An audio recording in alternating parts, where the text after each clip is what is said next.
Mitsubishi used to be known for this. The turbo blow-up valve is nuts. I mean, you can hear the whistle go, woo! These days, Mitsubishi is known for this.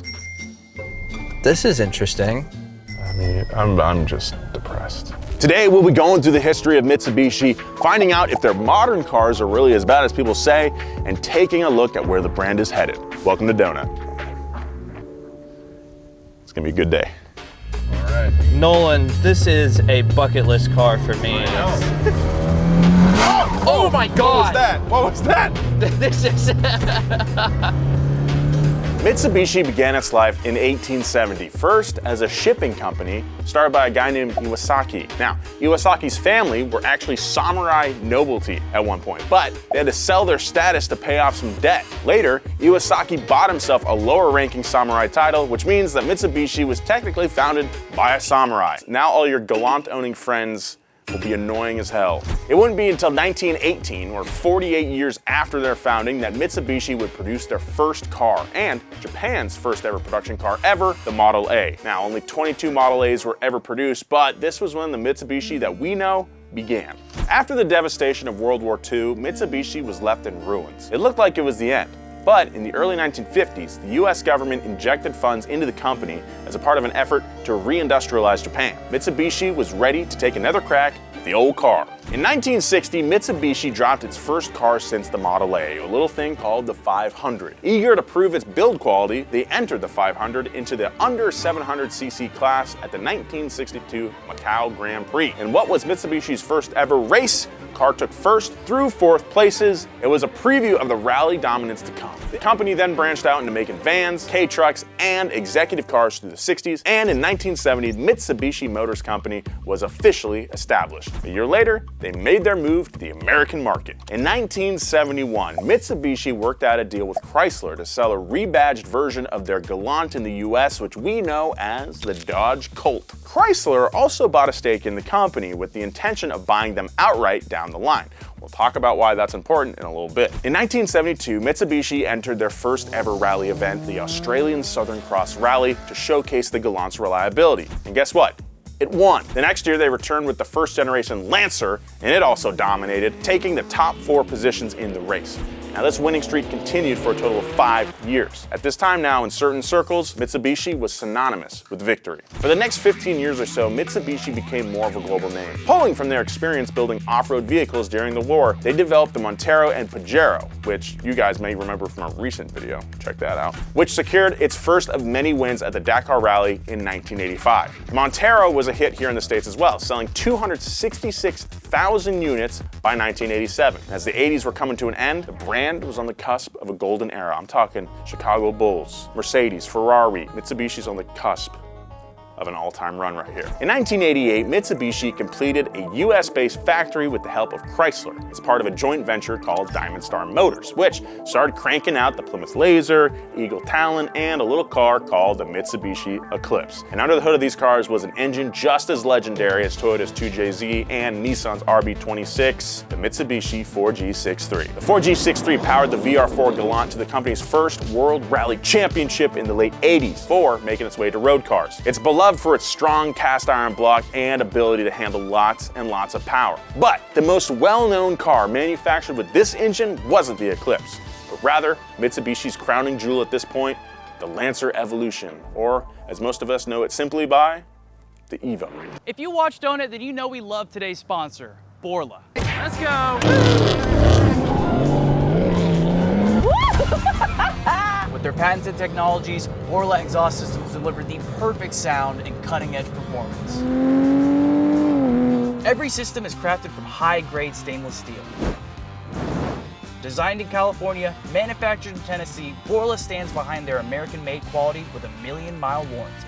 With a wide range of tips, finishes, and customization options, Borla makes an exhaust system for every kind of vehicle, from sports cars and trucks, from JDM to pure American muscle. Donut believes cars are for everyone, and Borla believes badass exhausts are for everyone. And trust me, they mean everyone. So, if you want to hear and feel the difference a Borla exhaust makes on your car, click the link below. one of these.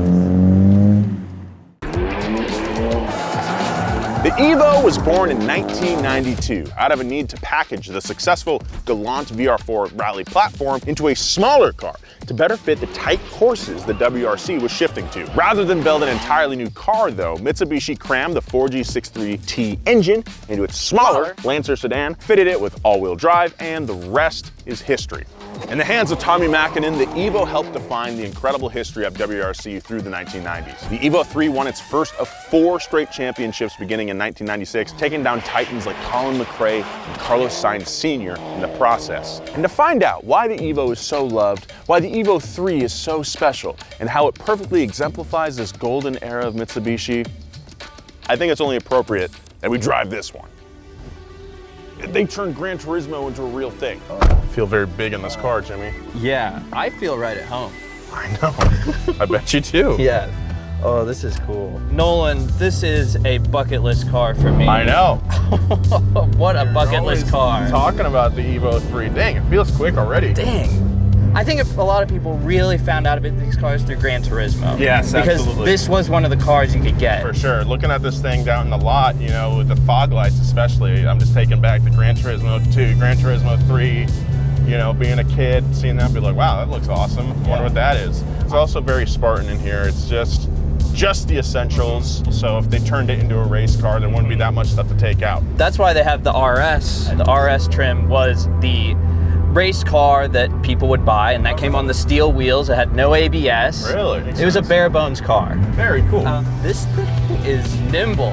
I can feel it. It really is. It feels good. This is pretty much a rally car for the street. I could so imagine being a co-driver reading pace notes. Tell me where to turn left.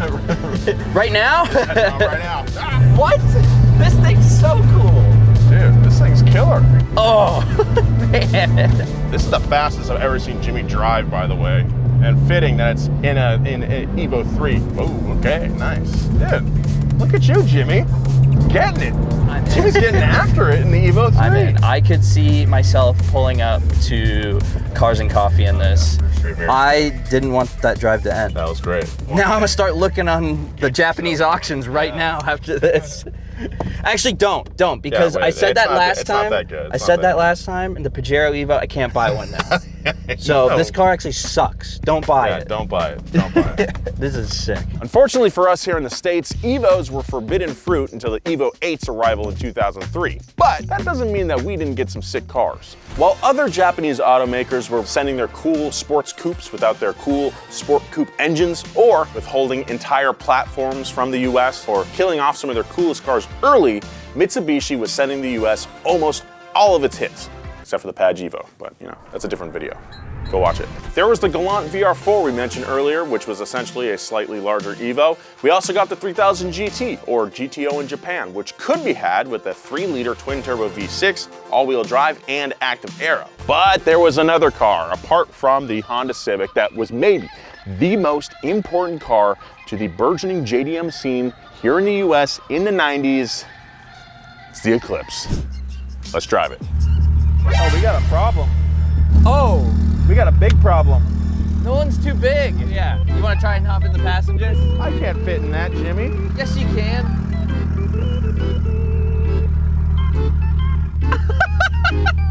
No, you can't fit.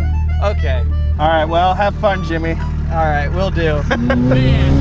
Whoa, what a car. I mean, there's nothing more fast or furious than a Mitsubishi Eclipse. And this one, definitely. So this started as a GS model. It had around 150 horsepower. It was front wheel drive, but he took this car and turned it into the GSX. He put the 4G63 in and he converted the car to all-wheel drive. Now this car rubs a little at the corners, and that's because Miguel has got some pretty nice 18-inch TE37s on this thing that look beautiful. As a fellow wheel connoisseur, I get it though. You know, sometimes for the beauty of the car, you gotta rub a little fender, and there's nothing wrong with that, all right? I've rubbed a little fender, you've probably rubbed a little fender, Miguel rubs a little fender. It's totally normal. I mean, I feel like Brian O'Connor. Like, I feel like I'm gonna go to Dodger Stadium after this and try and do 100 miles per hour in the parking lot as well as go and shut down a street racing gang for stealing VCRs. The turbo blow-off valve is nuts. I mean, you can hear the whistle go, woo! Now, along with the Fast and Furious, the Eclipse is also pretty well known for starting the golden age of tuning in the United States. Speaking of the United States, this thing was actually built in the United States. These cars weren't built in Japan. They were built in Illinois, of all places, in a place called Normal. And I mean, this car is far from normal. So while you're at a car meet, you notice that Eclipse off to the corner with some really nice wheels and kind of a big exhaust. Make sure you look twice. Don't dismiss it, because sitting under that hood might be a monster. And combined with these sounds, this is one hell of a car. Jimmy, I hope you had fun. A few years later, we got the 3rd gen Eclipse, and finally got the Evo. In light of all this, you might think that Mitsubishi was riding high in the early 2000s, but really, it's a miracle we ever got the Evo at all. Mitsubishi's sales peaked in 2002, and behind the scenes, everything was falling apart. In the late 90s, the company's reputation was damaged when it was discovered that the company's CEO was being extorted by the Yakuza and had paid them close to $3 million in today's money. Kimura resigned, and everything might have been okay if things had died down after that. But they didn't. In 2000, news broke that Mitsubishi had systematically covered up data about recall-worthy defects in their cars for 30 years. Some high-level executives were arrested and eventually convicted of criminal negligence. In the end, Mitsubishi had to recall over 625,000 vehicles at a cost of $69 million. Good Lord. For Daimler Chrysler, who bought a 34% stake in Mitsubishi for $2 billion just a few months before the news broke, it was too much. Chrysler started selling off their shares in the company, and by 2005, Mitsubishi was on their own. But the early 2000s weren't all bad, because in 2003, America got this. It's the Evo 8. Let's drive it. Wait a long time for this, man. Oh. Well, the Evo 3 was kind of my bucket list car. I feel like this is a bucket list car for you. This is mine, yes sir. Give it a sec. There we go. Ooh. Nice racing brake. Yeah, all right. This thing smells and sounds like a serious car, Nolan. Angel, the owner, told me this thing makes 700 horsepower. Yeah, I was trying to find OEM Plus builds in the area, and someone recommended me to this guy, the Angel, and he was like, yeah, it's an OEM Plus car. This is not OEM Plus. Oh my God. What was that? This is... Oh my God. Whoa. This thing's a beast. I can't even talk right now, Jimmy. This thing's too crazy. Oh. For a little 4-cylinder, it makes a ton of power. I mean... What the Are you sweating? I'm sweating. I'm nervous. This thing is crazy. I got sweaty palms. Oh my God. For the money that you could put into one of these things, like, you're gonna be beating Ferraris, Lamborghinis. Everything. Like, I just don't understand, Jimmy. It's that magic Mitsubishi WRC technology, Nolan. What is this car? Oh! This thing's a weapon, dude. Yeah. I feel like you need a separate license to drive this thing. Maybe. This thing's an F-22. We just drove a P-51, and this thing is an F-22 Raptor. This wasn't an OEM Plus car. I think that guy lied to me.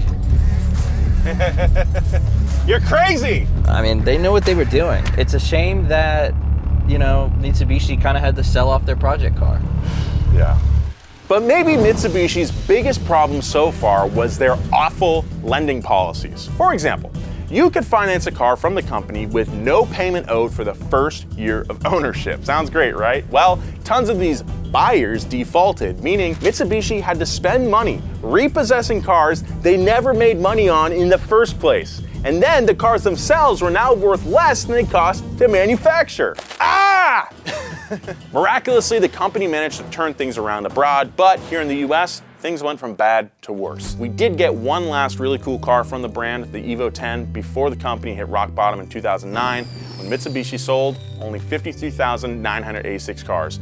That is not a lot of cars, people. From here, the brand began to turn towards value vehicles like the Mirage and My EV as its main focus, and its brand image suffered for it. The 4th gen Eclipse didn't receive the same love from enthusiasts as its siblings, probably because it looked like a blobfish with a hangover, and it was discontinued in 2012. The Evo 10 followed in 2015. It had a pretty long run, if I remember correctly. In 2016, the company was saddled with yet another scandal, this time them lying about fuel economy. It would be a sad enough story if it ends there, but it doesn't. Because this is an Eclipse. An Eclipse Cross. Eclipse crossover. It's an SUV. Isn't that fun? They're so clever. Doesn't even look like one. What the fuck? This is interesting. I don't like it. I'm just depressed. We had a great morning. We had a great we should have driven this one first, honestly. Yeah. Evo 3, That beautiful was car. Stellar. Yeah. Very good car. Evo 8, Scary 22. car. Eclipse, sick.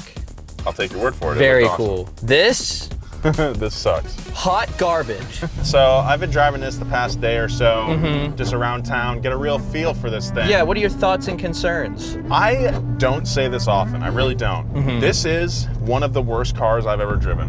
Whoa, that's a statement coming from you because you historically love every car. I do. I can usually find positives in any car I drive and things that make it worthy of, you know, being kind of cool or, you know, whatever. This has no positives, except for maybe that you can have a nice sit while you're in it. Under the hood, we have a turbocharged inline 4. Wow. Not a 4G63? It's not. Well, that sucks. This car weighs over 3,400 pounds, so it is very slow. Yeah. Almost to the point that it feels dangerous. The transmission in this thing sucks. Not to mention our screen is punched. Yeah, the infotainment has been punched, probably because the owner hates their life. There's almost like a low rumbling in here.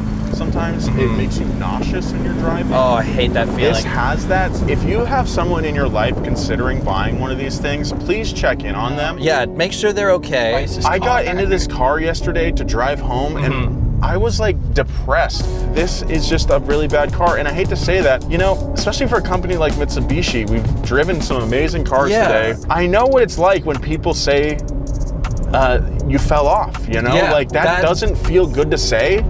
They fell off. It doesn't feel good to hear that. It doesn't feel good to say that, but that is the case with this car right now.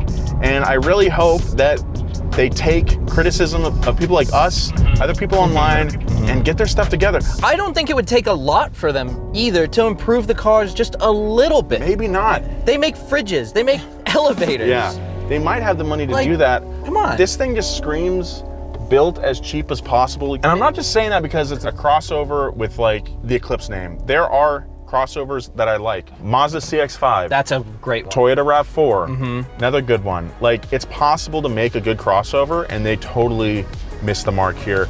I hope they can redeem themselves. I hope they can make a cheap car that is fun. I think we can give them one more chance.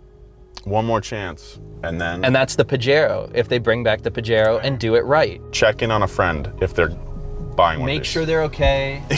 Bring them some chips, chocolate, maybe a milkshake. Yeah. Cheer them up. Be a good friend. Don't let them it's buy a just so Mitsubishi bad. Eclipse Cross. No. Today, Mitsubishi sells 3 mostly forgettable cars, the Outlander, Eclipse Cross, and the Mirage. But sales are actually trending upwards. In the first half of 2024, the company sold nearly as many cars as it did in all 2009, right after the economic collapse. So we're getting there, guys. But outside of the US, while it might not be a powerhouse car maker, it is more successful. Mitsubishi sold over 103,000 cars in Japan last year, and they have success selling pickup trucks in countries like Australia and Thailand. And they haven't given up on the US market either. Their current Momentum 2030 plan details a new and expanded product lineup for North America and a path to electrification. They also plan to debut, quote, 2 all-new vehicles into segments in which the company does not currently compete. So, not a crossover, not an SUV, not an economy car.